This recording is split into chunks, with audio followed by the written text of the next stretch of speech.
亲朋友大家好，欢迎收看台湾新眼界，我是阿明詹伟民。台湾德国建交请愿案，这礼拜伫咧德国国会举行请愿听证会，对台湾来讲真正是一大突破。请愿这个发起人是一位71岁德国公民，或者 Kreuzberg。伊早前呢是前党德人哦，伊真要的是安怎来保护一个互独裁这红色共产党威胁的民主台湾。伊讲伊前半世人伫党德独裁政权，后半世人会当伫民主制度下来生活。佮讲到台湾是一个民主国家，嘛讲咧，德国外交部无认为台湾是一个主权国家，是真错误的这个认识。伊讲咧，德国爱透过外交承认来台湾吼，这个来防止到这个勇敢的国家有一天会互中国拆只落巴。伊嘛真清楚，这个什么是独裁，对德国支持中国的这个不义政权，感觉是有影愤慨，所以提出的这个请愿。但是咧，德国国会原本用这个不利这个国际关系哦做理由拒绝这个请愿案，尾下咧是请托到立党的这党团来提案，就破掉5万人的这个人数哦，下过这个立案的这个号定。听证会咧虽然无任何这个决议哦，驻德的这个代表贾志伟伊嘛讲哦，无期待德国因为安尼来改变掉一中政策，但是比较着这个中国哦，台湾也是较自由这个形象，互人大家来看到。今日要带大家来看讲，这个请愿案听证会到底是安怎进行的，咱做伙来看。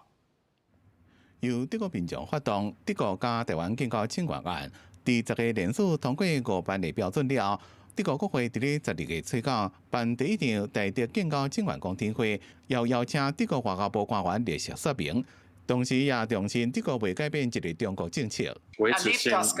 状本来就已经是很难的。台湾在前几个月已经有感受得到，像断交几个国家这件事。我们每次跟中共的交流中，我们都主张维持现状。公听会影片是一位伫咧中研院工作的德国人带大会，到伫咧 FB 也公布口号，现场有调查政党的议员甲民众差不多100人。请愿案伫1点钟了裁定，临港决定是毋是甲请愿案送到大会讨论。国内法律学者讲，德国的请愿案无法律的强制力，台德建交无啥可能。不太可能说，就是透过一个听证会就达到这个目的。我觉得应该是连一层都没有，它是在政治意涵上中大于它的法律实质上的效果。德国官员伫咧公听会上强调，甲台湾有共同的期待。德国珍惜也正计划要扩展甲台湾的关系。咱外交部讲，台德合作已经扩大到各方面。那我们现在也跟德国相关的单位、政府机关也好，还有民间企业也好，保持密切的合作。提出请愿案的德国民众质疑德国的一中政策无下时代，加坚持一中政策的外交部官员辩论，也知影德国无可能因为请愿案就随甲台湾建交。伊认为欧盟各国若同时甲台湾建交，德国可能就会第一做，所以说落来是向欧洲议会提请愿。记者综合报道。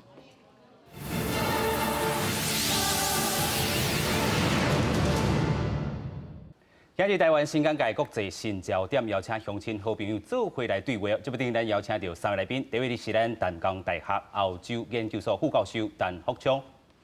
主持人、各位观众，大家好。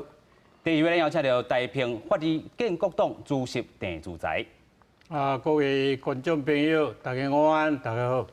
第三位咱邀请到台经院南台湾专案办公室主任高任山。各位观众朋友，大家好。是哦，首先咱要请咱的这个教授来讲吼，这件代志吼对台湾这个意义是啥物吼？有人讲这个法案这个无通过吼，是困难度是真悬啦吼。头拄咱嘛讲到一个教授讲吼，这个可能连一成这个几率都无够啦吼。但是这个意义是啥物咧？这个通过几率啦，我感觉是确实有那真困难啦吼。因为咱这依照根据这个德国的法律的规定吼。这每一个人拢会使提出请愿，吼。是。总讲这个德国政府有啥物代志做了无好，还是讲有啥物这个民众认为该做伊无做的，大家拢会使根据这个德国的宪法第17条的请愿权，是会提出请愿，吼。所以咱即摆看讨论这个问题，讲这个米夏的Kreuzberg这个当地这个人，今年5月31提出这个请愿案的要求。伊即个时间是选了真趣味啦。安怎讲咧？咱5月31，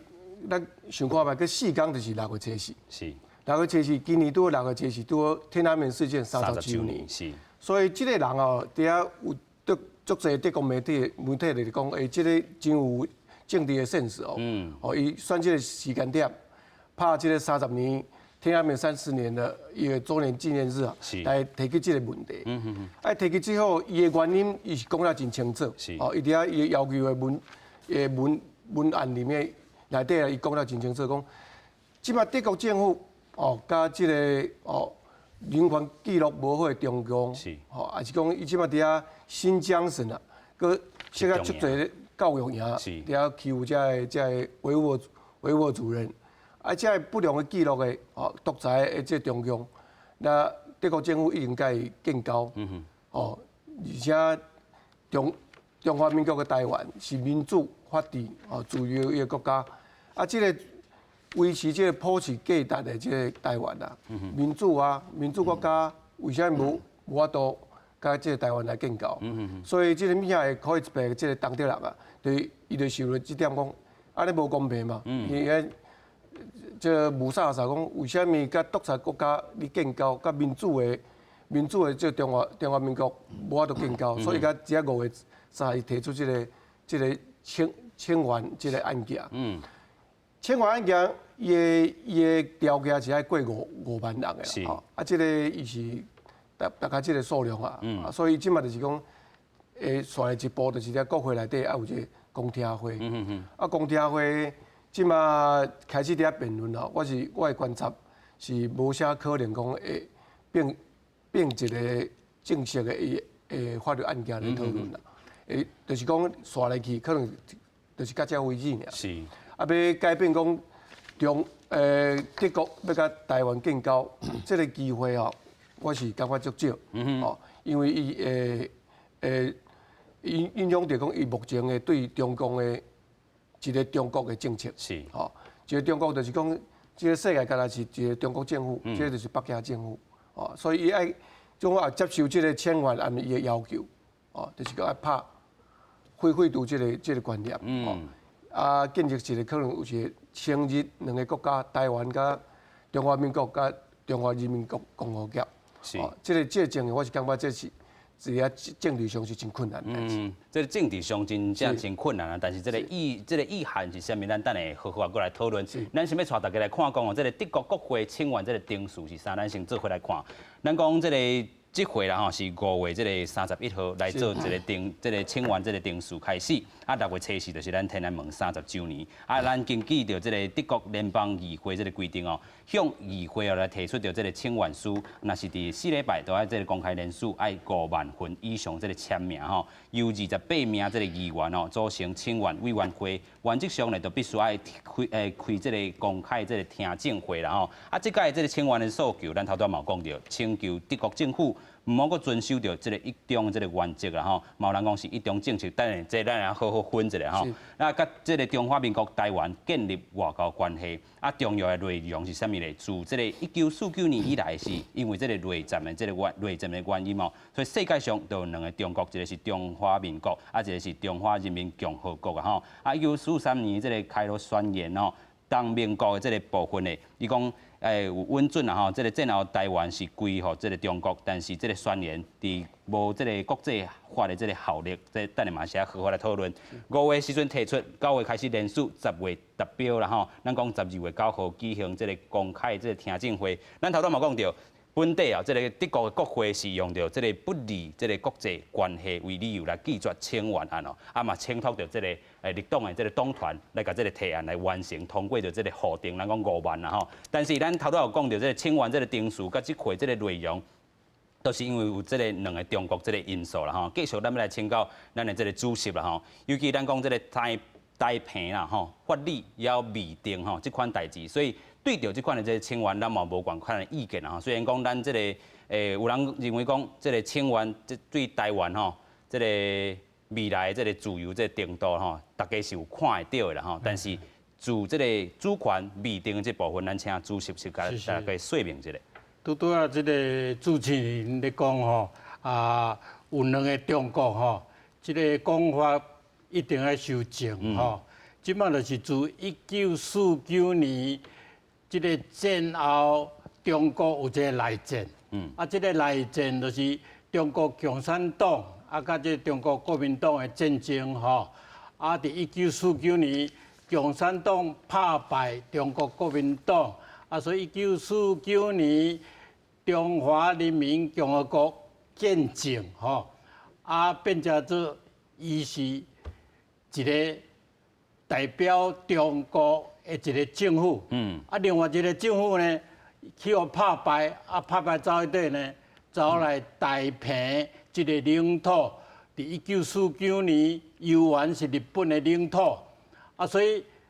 这个中华民国来到太平，伊是一个流亡政府吼，这个流亡政府，伊是代表中国，所以1949年。唔是两个中国，是一个中国两个政府。这两个政府拢主张，因是代表中国，所以才有所谓的一中政策。一中政策就是讲，世界是有一个中国，但是有两个政府。但是一中政策有一个无正确的所在，就是讲世界有一个一中国，但是台湾并唔是。中国的领土，因为太平自1952年旧金山合约生效以后，台湾太平甲这个伊的国际地位是未定的，不属任何国家，所以也无属中华人民共和国，无属这个中华民国，所以德国甲台湾也好，甲这个中华民国也好。是无可能建交，因为台湾甲中华民国拢唔是一个国家。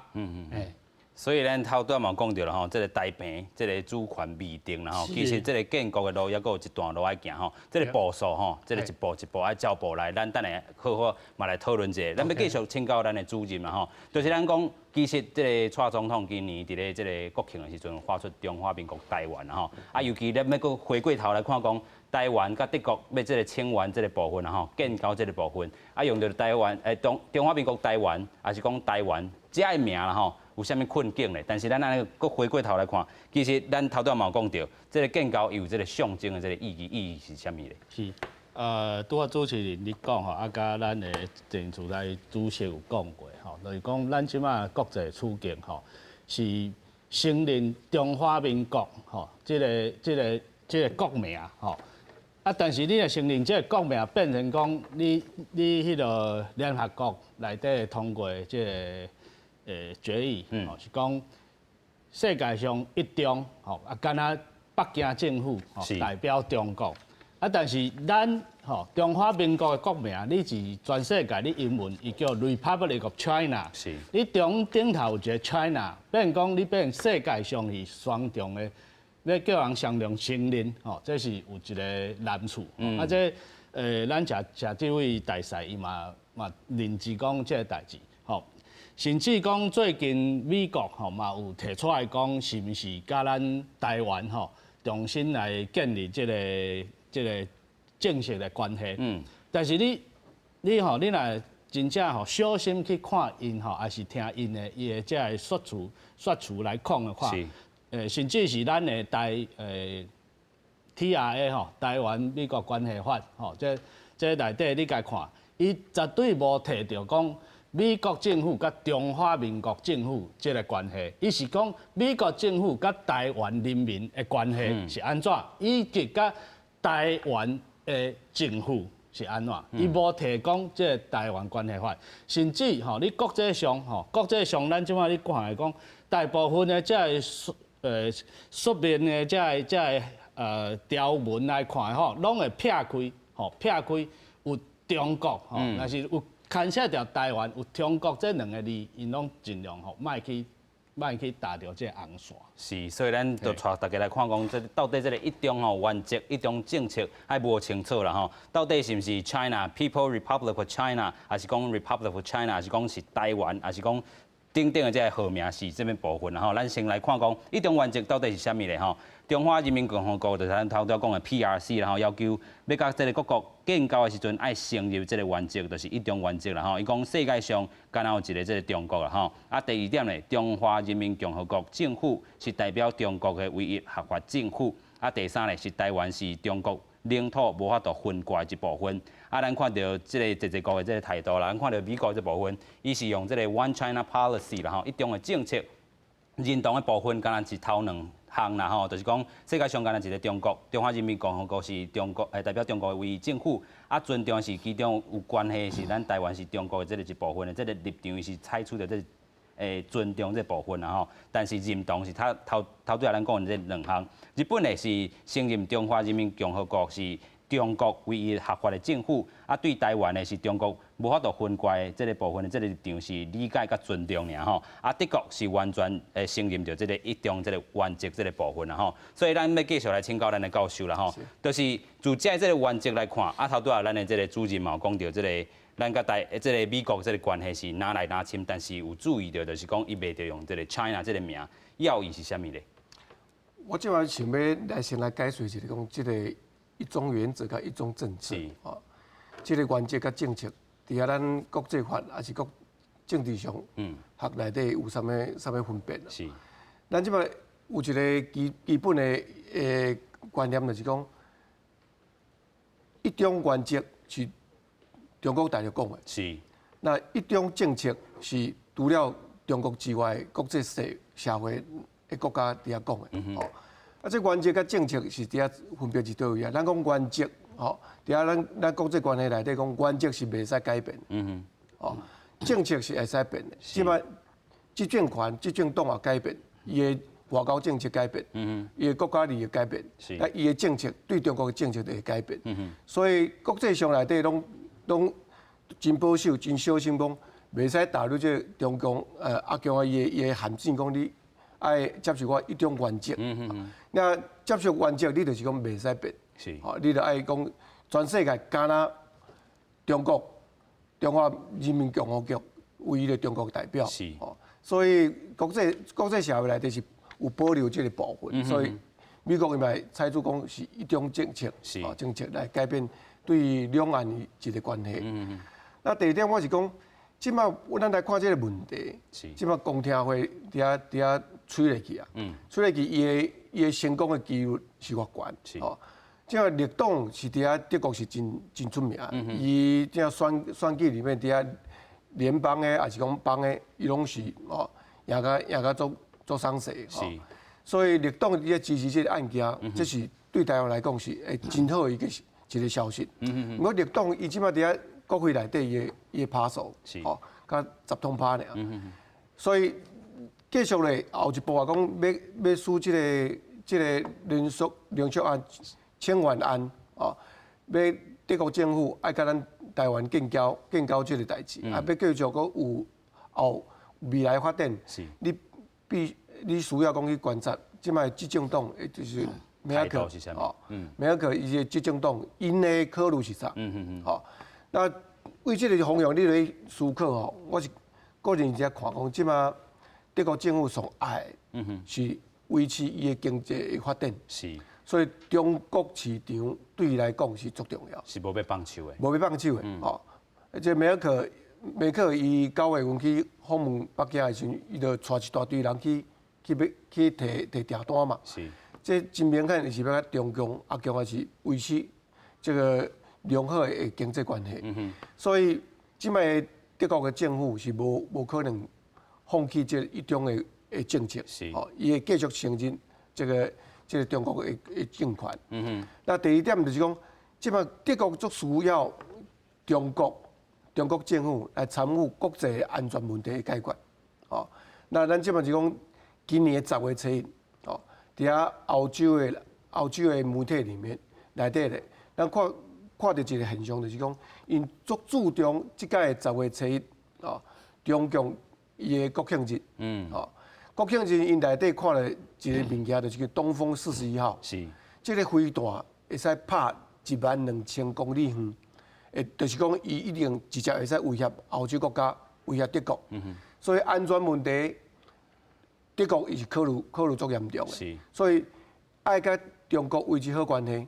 哦，那所以这个前提内底，为了伊国家利益，伊无可能讲伫遐这个时阵啊，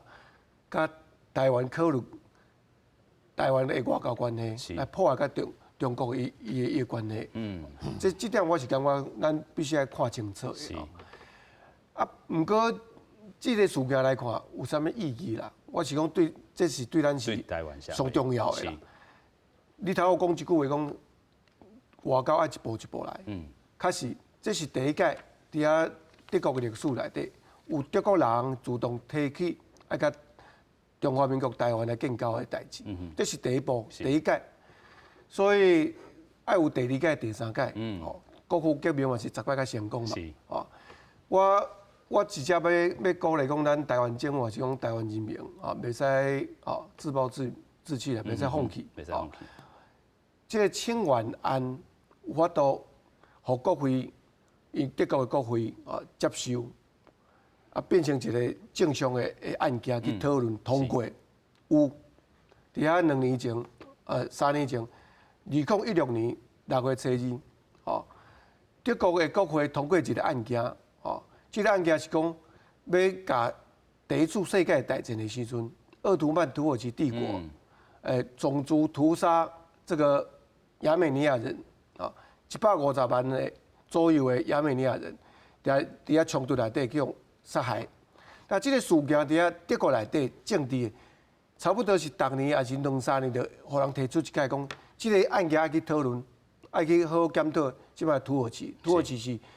继承这个奥图曼土耳其帝国的国家嘛，所以土耳其一直也讲，这个150万的死亡，不是种族屠杀，不是种族清洗，是当初亚美尼亚人无听话，所以奥图曼土耳其帝国为了要控制伊的领土，所以采取一寡冲突的镇压的方法，才造成这个死亡。这个案件讨论几啊摆。最后伫遐2016年通过啊，通过了后，多数的德国国会议员是赞成爱甲这个事件界定为种族屠杀。土耳其政府听了这个代志，当然嘛是足生气的。以后一个扣上这个名字之后，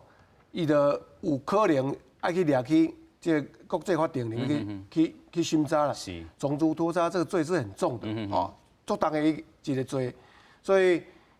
这土耳其政府就甲德国政府伫遐拍外交战，这个关系是对两国是影响足大的。所以咱即个请愿案会使连续5万人过这个关，真无简单啊！无简单，而且会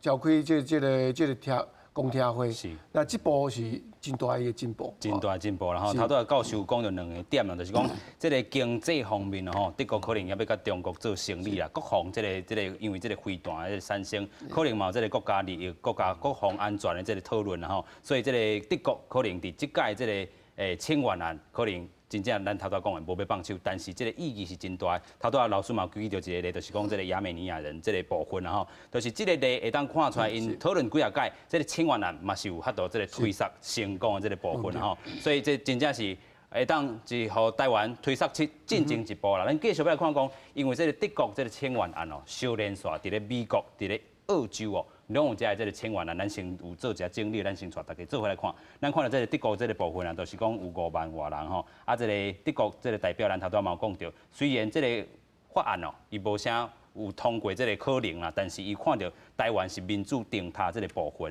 咱看到美国伫咧10月时阵共款哦，是这个特别讲。北京啊吼，这个讨论的时阵嘛讲承认台湾是一个独立自治的这个国家吼，一礼拜就破10万人来联署啦吼。前外交官这个老书记啦 ，Jerry 伊嘛讲哦，请愿的这个网站吼，虽然是无严谨吼，这个灌水是无难啦吼，但是这个敢若亲像这个台湾的这个各部会这个信箱共款啦，但是达标的嘛是。家拢是这个来信尔吼，这个拢讲，阮真注重你的这个意见吼，但是这个日后施政这个参考这款的这个回应尔，但是伫澳洲咧，咱看到澳洲政府和这个台湾的正式外交声援有1万外人来做联署啦吼，请愿书讲台湾这个有差不多要2400外人，2300外人，要2400外人。啊，民主自由这个国家，东亚地区是嘛是共款咱头讲民主法治的这个定塔，国防嘛有真重要这个地位，爱保障着东亚地区的这个安全吼。但是小连续咱有看到真侪声音伫咧这个各国来去做讨论啦吼。啊，这个咱头拄讲到，这个Kreuzberg，伊嘛是甲这个贾志伟代表有讲吼。伊讲，贾志伟代表有甲伊讲啦吼，伊讲，因为你的这个法案，伫美国甲澳洲嘛有小连续安尼这个清源发生啦吼，所以互伊听到真感动。啊，咱看到这个部分，就是讲嘛是影响到这个小连续，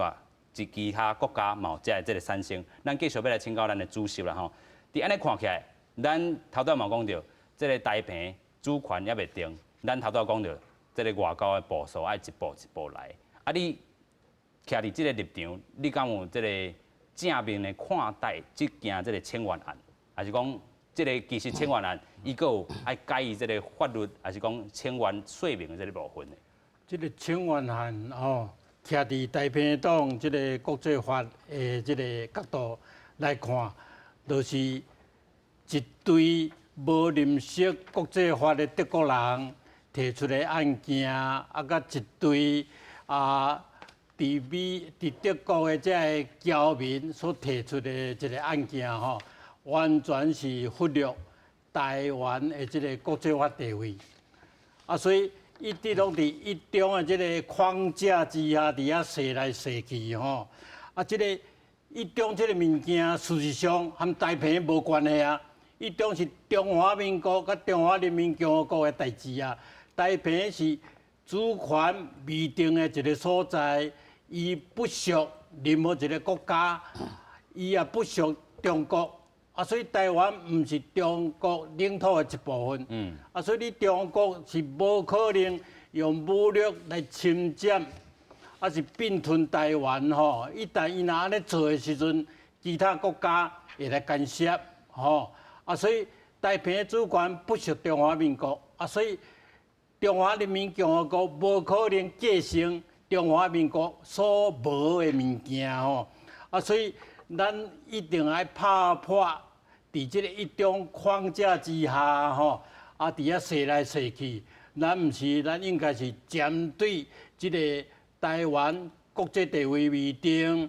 即个台澎的居民是原日本殖民地的居民，所以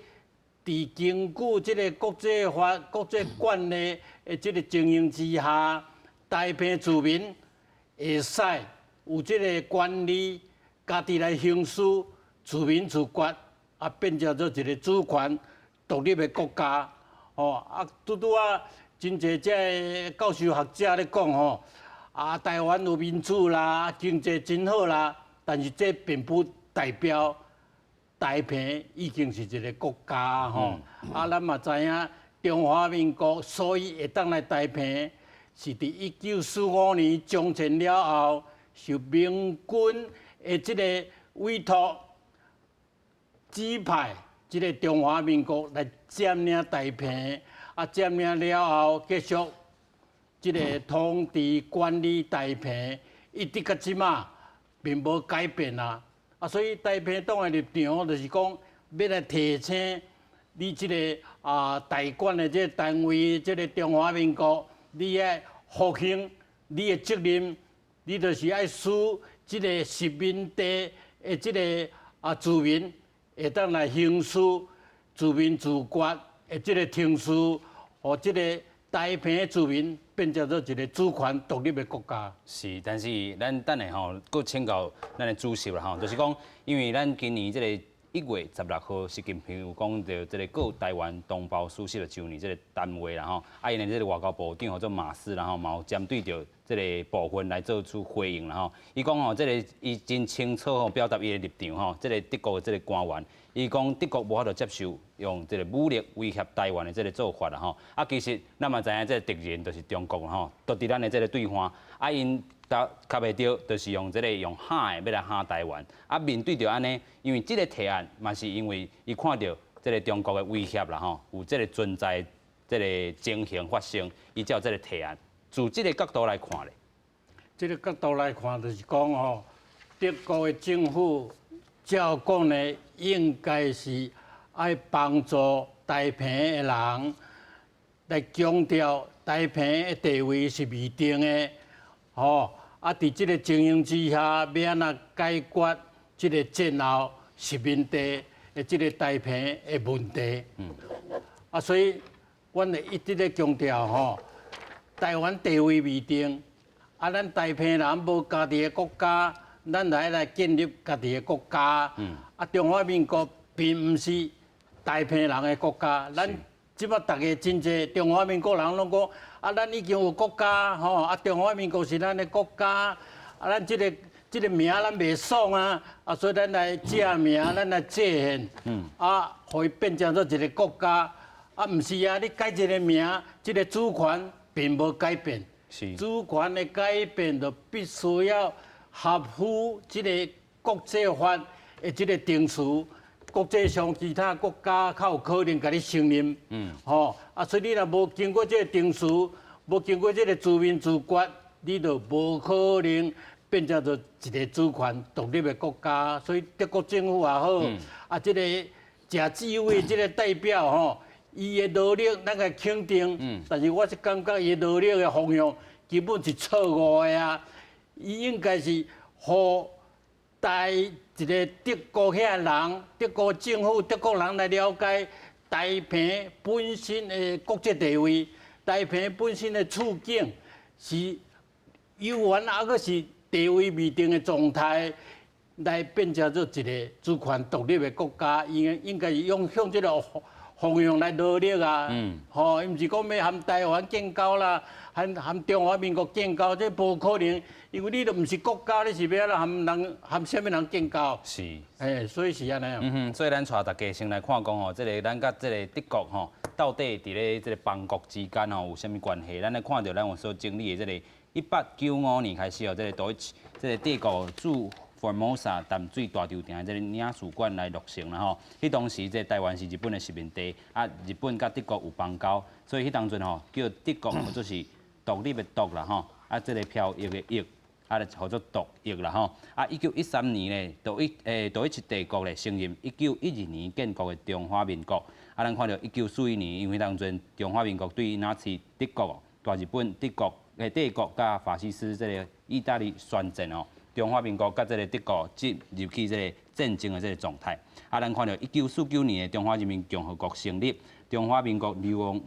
亡台湾啦吼，出现两个中国。头拄仔咱这个主席嘛有讲到，两个中国这个概念唔好用啦吼。啊，第一次这个帝国嘛分做是这个成立，第一次民主共和国就是这个东德啦吼，但是伊是这个独裁这个共产的这个部分。啊，第一次联邦咧共和国是西德啦吼，出现两个德国。啊，当阵东德咧承认中华人民共和国甲因建交，啊西德甲这个部分拢无来建交。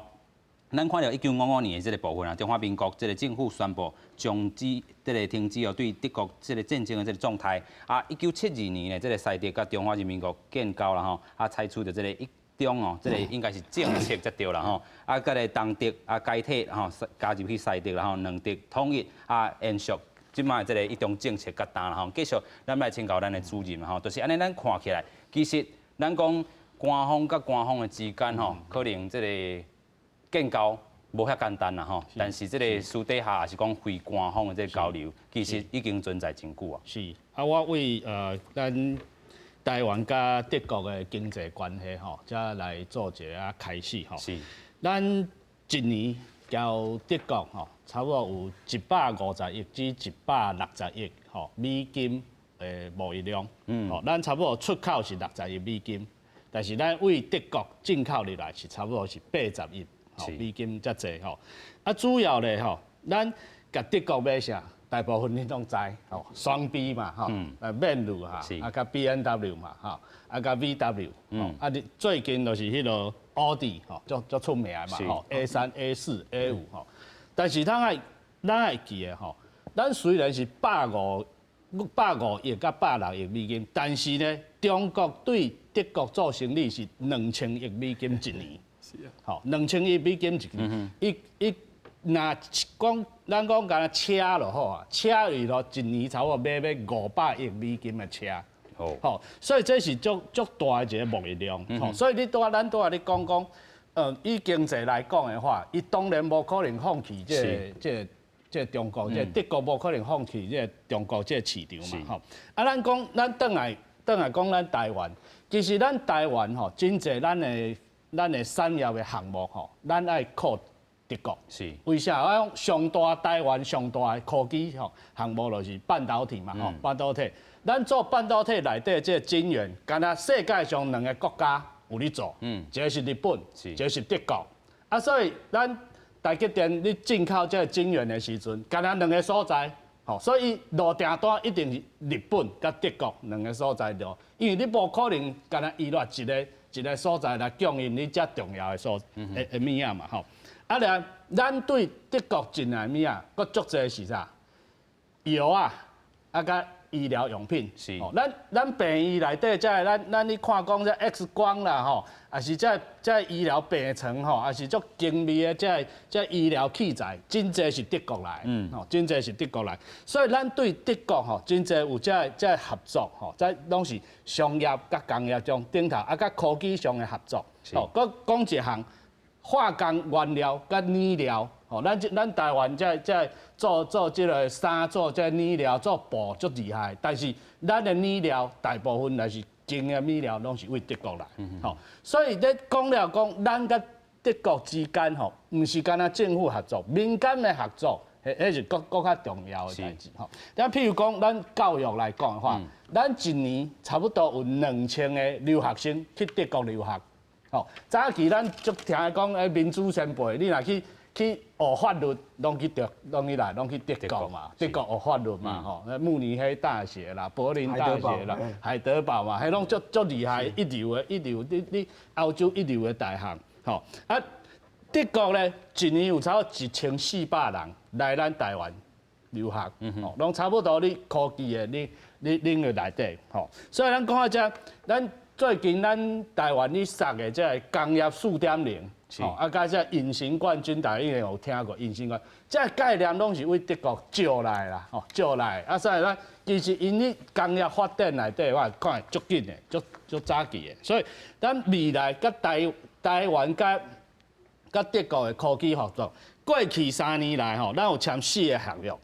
台湾甲德国吼，咱2016年有签一个台湾德国吼科技合作联合宣言。2016年佫签一个台湾甲德国锂电池啦吼，锂电池的这合作开发的这联合宣言吼。啊，最近吼2017年吼，咱佫签一个哈台湾甲德国中小企业吼创新研发合作的联合宣言吼，这拢是变讲。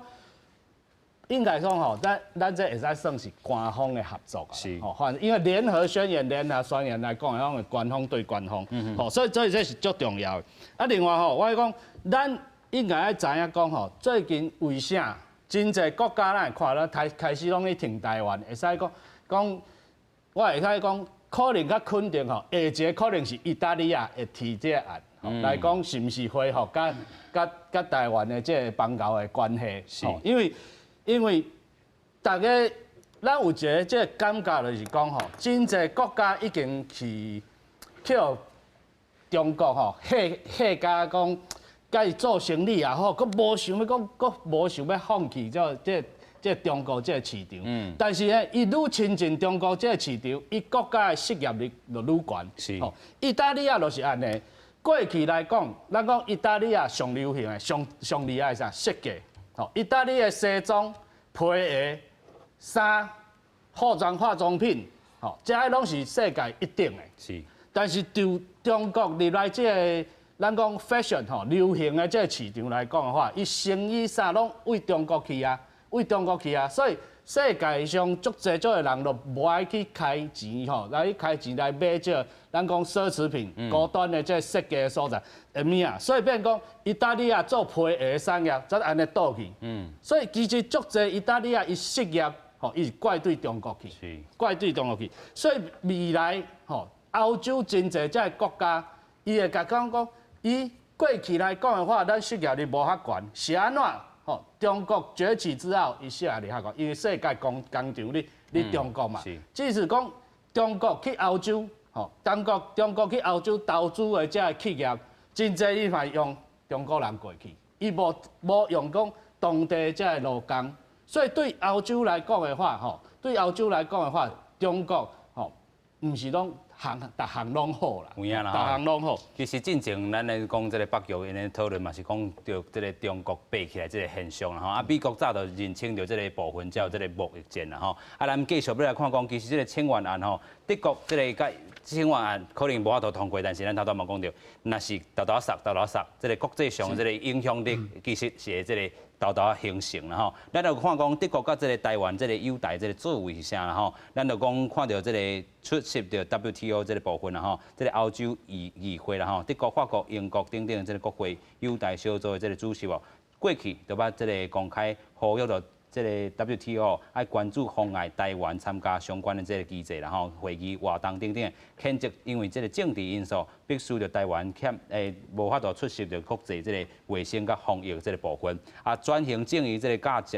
照这个部分嘛是最近才有的这个代志吼。德国这个在台协会啦吼，伊讲台湾甲德国这个合作交流是继续来增加，啊伫咧转型正义也是讲这个互相承认这个驾照等等的这个领域可。嘛有这个未来啊，嘛可能有这个成果。啊，咱看到过去伫2018年开始咧，这个热的时阵吼，德国这个 Frankfurt 这个机场啊，慕尼黑的机场吼，拢有这个，若是有这个自动化边境管制这个系统的这个机场，只要你是成年啊，若是摕到咱台湾的这个护照，拢会当享受到这个自动化通关出境这个待遇吼。啊，过去921这个禁载吼，这个德国嘛是有来做啦吼，咱继续要来สู่这个。快速通关吼，来看这个德国优待这个作为啦吼，因为过去迄当阵这个消息一出来，中国这个压力就来啊啦吼，迄当阵中国抗议啦吼，有当时啊，迄个抗议出来时阵，这个可能机场佫有收这个救起一步啊，但是尾啊抗议了，这个系统哦，自动化这个边境，这个快速通关，尾啊佫会当来继续来执行啦吼，就是讲咱要讨论就是中国因素伫遮啦吼，伫欧洲。嘛是咱头讲的，中国爬起来这个情形，大家拢有看到啊，看到中国对着这个国家的压迫是啥物，咱继续来请教咱的这个教授。哦，这个问题是真大、真复杂啦，吼。头拄啊，林先生的工作者经济上的问题啦，我完全同意啦。吼，这德国甲中国的经济是几啊倍台湾甲德国的经济的比率，所以为这点来看，德国会足尊重，会足重视中国的这是自然的。啊，通关这个代志，甲伊免签证这个方向哦，会使看出讲世界国家，包括德国在内，对中华民国是足尊重的。咱即摆全世界有167个国家，互咱台湾这免签证，哦，这是对咱台湾的民主发展、台湾人的守规矩，哦，啊，台湾人的气质的一个肯定啊，这是哦。毋庸置疑的。啊，咱头仔讲啊，咱今仔日主题讲即个清源案甲连署案，即个问题，即个问题即意义上啊，我要强调一点，就是讲，即个上是即个活动的上大诶赢家啦，上上赢。像我咧想是，毋是即个发起人，即个 Kreuzberg，嘛毋是绿党，是咱台湾。是。要安怎讲呢？因为即个案件，台湾议题，吼，第一届遮慎重、遮重要，进入德国的国会遐讨论。即讨论了会使人德国人重视，啥物叫台湾，啥物叫中华民国？是。两个问题是安怎发展？吼，啊，北京政府安怎对待台湾？即个活动，即个过程，我观察讲。真侪德国媒体里面一直在写文章，在讨论讲两岸的关系。哦，你头仔主持人头仔嘛有讲正月初二，哦，西武点内底提到不放弃武力犯台这件事情。啊，这个德国的外交部长啊，海国马斯先生，他也第一时间里面第一时间内底就反对讲中共袂使用武力来侵犯台湾。是。哦，啊，这个问题是有啥物思考？德国假算讲两岸来发生冲突，德国会来帮台湾嘛？那这是无可能的。所以这是咱伫遐讲这外交上外交辞令啊，大家讲好话，所以台湾人千万唔通讲，甲即句话甲解说讲，德国会来帮忙台湾来反对这中国，这是无可能的。是。这个清源案这个事件，第二个重点，是甲台湾问题、中华民国问题国际化。这个我感觉是上重要的一点，甲咱台湾问题国际化，这是一条新的出路。是。国际社会愈重视台湾、中华民国，愈重视两岸发展，对台湾是一种保障。下一步咱如果会使继续去推，到第二届、第三届的清源，莫讲建交啦，加强这官员的交流啊。是。这个方向，这是咱会使比例这美国模式，来甲德国来做思考的。是。这个台湾问题国际化，伫遐国际社会上，我要举一个例，就是讲巴勒斯坦人。巴勒斯坦人位于1948年，以色列人入去这个所在去甲因抢地盘，甲因赶出去了后，自1948年因控制到即嘛，已经死了真侪人。以前开始用石头啊，甲以色列三军伫遐相阵，尾手有一寡小武器来甲伊拼。这个过程内底支持巴勒斯坦人，特别是阿拉伯的国家愈来愈多。最后咧，伫联合国接受巴勒斯坦的奋斗，甲巴勒斯坦的地位，甲提升到参像国家的会员国的地位。就类国家会员国，是这个过程啊，是真值得咱台湾人去思考的。这巴勒斯坦会行到这个地步，就是伊甲巴勒斯坦的问题、建国的问题国际化。是。所以这个活动内底，咱会使去好好去思考一下。台湾是毋是有第二条、第三条新的路线？是。来，互咱台湾会伫遐国际社会来愈多的活动空间啦，这是咱会当去思考的问题。更较侪人来关注啦，尤其咱讲吼，过去是美国甲台湾这个关系较密切啦吼，较早要行入去欧洲是真正困难。头拄这个教授嘛讲到，台湾问题真正国际化。即件这个清源案的台湾 winner 吼，讲台湾议题会当伫遮探到咱国际这个关注啦吼。继续，咱要先过来请教咱的主席啦吼。就是咱头拄也讲到，这个若是要用这台平这个主权未定吼，咱先爱恢复到一个这个公署啦吼。因为过去这个长官公署这个部分吼，过去互改做是台湾省政府，这个部分是无去啊啦吼，所以爱甲恢复起来啦吼。对，无毋对。即摆是讲咱认识即个国际法啦吼。其实国际法要来认识，并毋是真困难啦吼。拄咱两位拢有讲起免签的问题，讲起经济问题，讲起民主的问题吼。但是这个问题并无证明台澎是一个国家吼，并无证明中华民国是台澎人的国家吼。所以我是感觉讲，咱台湾人、台澎人本身爱了解，就是讲中华民国甲台湾是袂使绑做伙，是应该分开的。中华民国伊所拥有的领土是金门马祖，伊所合法管理的是金门马祖。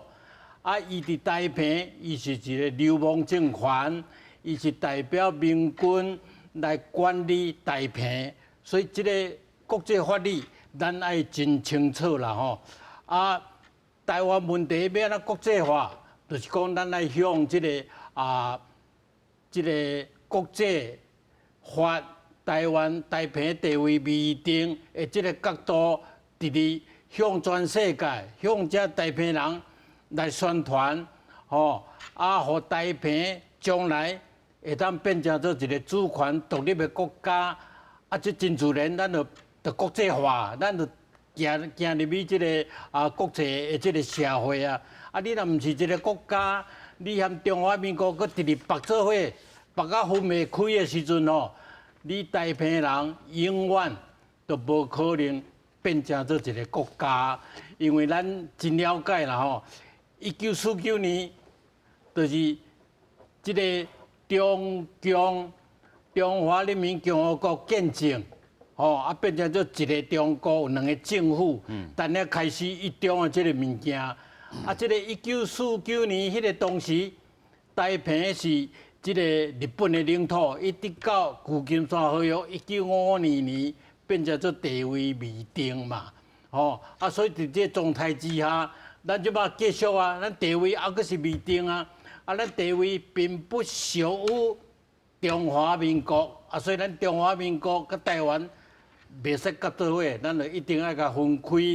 互国际社会会当来了解。互德国人了解，互德国政府了解，德国政府伊了解啊，伊是用一中的这个原则来处理这个德国甲中国的关系啊，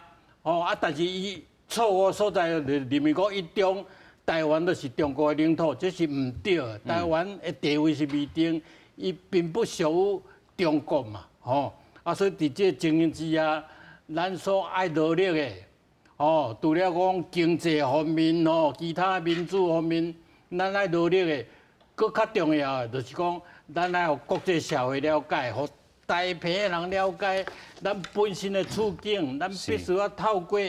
这个国际法律啦，国际法律透过去实名化的这个定词，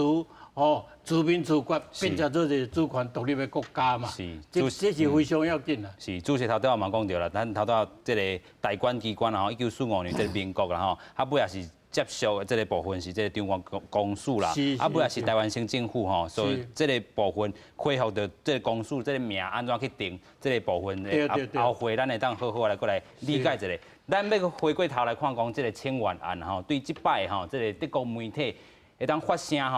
看到这件代志，咱头拄嘛讲到这个台湾议题国际化，对德国媒体来讲，咱头拄讲这个过去啦咱台湾的议题要行入去欧洲来，真正是困难。但是这回咧，成功拍入去因的这个主流媒体，因的媒体是安怎报道，咱先做回来看。咱看到11月16号迄当阵就因为这个清源案，就是咱看到第一个媒体，伊就讲《民警周刊》伊就讲支持台湾，反对中国。会当看到迄当阵因起来这个内容就是写讲。德国这个国会清源案互德国政府限入去这个较爱这个防守的这个部分咱看到12月7号就是要清源案进程咧。因讲德国国会清源承认台湾案这个因为讲台湾是法治国家嘛有这个相关的这个机构，自由的这个市场的这个经济，甲威权统治的中国来比较，台湾提供另外一种的这个统治模式。咱看到12月70这个每日日报啦伊讲中国是混蛋台湾棒棒伊讲德国一位退休的这个人士，咱头先讲到这位这个前东德人要求德国政府放弃掉伊的这个一中政策承认台湾。咱我看到12月70号德国之声德国之声，伊讲清源案伫德国国会讨论的这个台湾议题咧，因为民主自由却无方受承认啦德国外交部定伫遐闪来闪去，但是一位投入新力的这个民众。这个批评一中政策受到质疑啦咱过来看到这侪报道啦其实对着德国政府来讲，已经有处到这个，互因讲紧张也好，还是讲头拄仔伊写这个手势也好啦，已经爱面对着这个问题，可能小连续会来发生。咱继续来请咱的主任就是讲德国政府安怎面对着这款声音直直出现咧？我感觉德国政府来讲，咱首先来讲，因无啥可能会去放弃中国这个市场，但是呢，伊会小可有无共款的做法。虽然无放弃中国的市场，但是呢，伊会使甲台湾来讲建立经贸关系。咱譬如讲，咱可能讲建交，咱可能讨袂着，但是咱会使讨啥？咱讨着 FTA 啊，是毋是？你若说 FTA， 等于说你 FTA 的架构下骹，咱有足侪代志会使展开。所以对德国政府来讲的话，伊会讲这较歹处理，无咱为经贸的往来，因为咱对因来讲，咱嘛是大的一个经贸伙伴，对唔对？所以讲，咱来讲咱国际社会中，咱无你家己制造麻烦，但是你中国你家己制造麻烦，是伊来比较。你台湾对咱安尼讲，咱安尼较好，安尼咱咱做代志，咱安尼中国一直甲因制造麻烦，吼，制造麻烦制造久，才官员来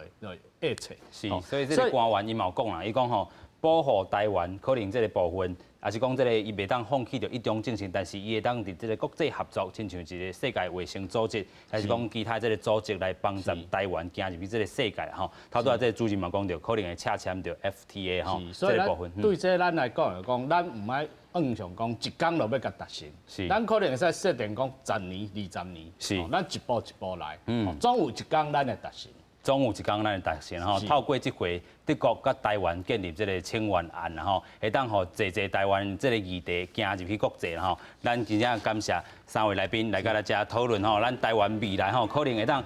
邀请到遮的这个坐人士哦，认捌着台湾议题，互咱带入去国际。今日非常感谢，多谢。多谢，多谢。